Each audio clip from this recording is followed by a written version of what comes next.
Choosing a character, growth, copying, and the fear of being corny. What does it mean to be corny? Here's a question I've asked for multiple reasons. I've asked it personally because I don't want to do anything that would make me be seen as corny. I've also asked it when considering why some people like Nick Cannon or Russell Wilson are branded as corny by many people in the Black community. And this is what I've concluded. Being corny is about being inauthentic and loud about it. So what does that actually mean? Inauthenticity isn't as simple as it sounds. Let's start with what it means to be inauthentic or fake. On the surface, it seems simple. Being fake is pretending to be something or someone you are not. But it becomes complicated really quickly. It's complicated because we are constantly changing and becoming different versions of ourselves. It's also complicated because we present different versions of ourselves depending on the context, the environment, and the nature of the interaction. So what does it really mean to pretend to be someone you're not? The clarity comes from the word pretend itself. According to Oxford Dictionary, to pretend is to speak and act so as to make it appear that something is the case when in fact it is not. Seen that way, being fake is simply not being honest with others and often with your own self about the reason for behavior that you have not yet fully embodied. For example, it's one thing to want to be more professional and suddenly start using bigger words. It's another thing to tell people openly that you're working on leveling up and improving your vocabulary. In the former case, you're pretending. In the latter, you're training. Having a grasp on the nuance between these two situations will determine how you are judged by your audience. Why we pretend. We usually choose to pretend for one of two reasons. The first is insecurity. We aren't confident enough in our inherent value to be vulnerable about a real or perceived weakness. So instead, what we do is we change our behavior, trying to address that weakness, hoping that no one notices the changed behavior. The second is a false belief. It's the belief that the way we behave shouldn't be inherent, effortless, or automatic. We assume that if something is real, it should just emerge without any conscious effort. There are elements of us like our temperament that may be innate, but most of the time when we accuse someone of being fake, it has nothing to do with their temperament.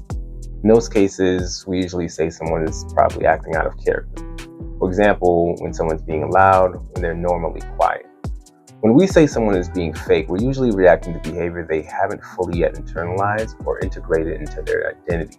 Behavior is chosen even when it doesn't feel like it is. Most of how we behave right now is a choice.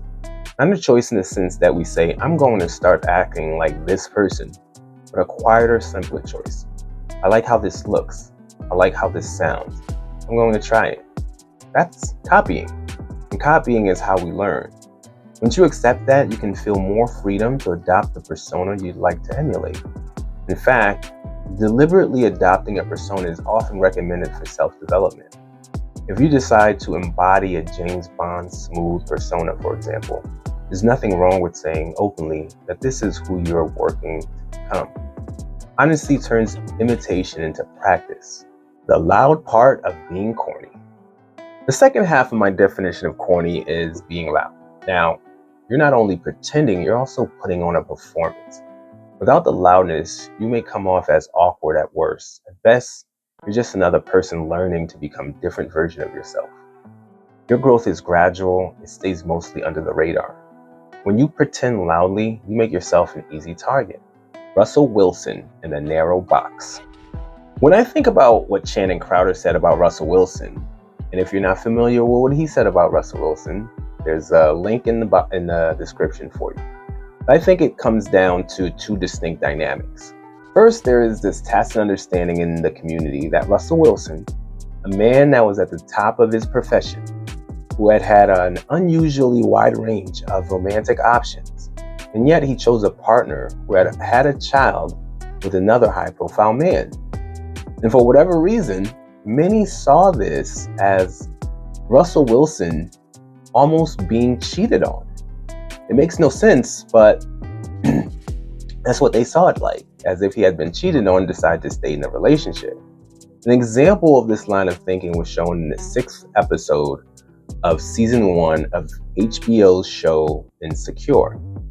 In a dream sequence by the main character, Issa Rae, well, I don't know what her last name is in the show, but Issa is imagining confessing her infidelity to her ex-boyfriend, Lawrence. And this imagined response to the infidelity is that Lawrence backhands her and then says, "I'll be no woman's Russell Wilson." What's revealing is that had Russell Wilson in future been two unknown men, no such framing would exist. No one would feel compelled to assign humiliation, dominance, or failure to Russell Wilson. I mean, if you think about it, do you even know what the new boyfriend or husband of Gisele Bündchen is? No. Now, number 2, the other dynamic is, and more importantly, this taps into the broader issue of what Black men face in America. The narrow range of personas that are deemed acceptable to us. Biggie Smalls famously said, either you're selling crack rock or you got a wicked jump shot. And for a long time, the acceptable lanes were sports, entertainment, or the thug life. That landscape, fortunately, has changed. And the Pivot podcast itself is proof of that change.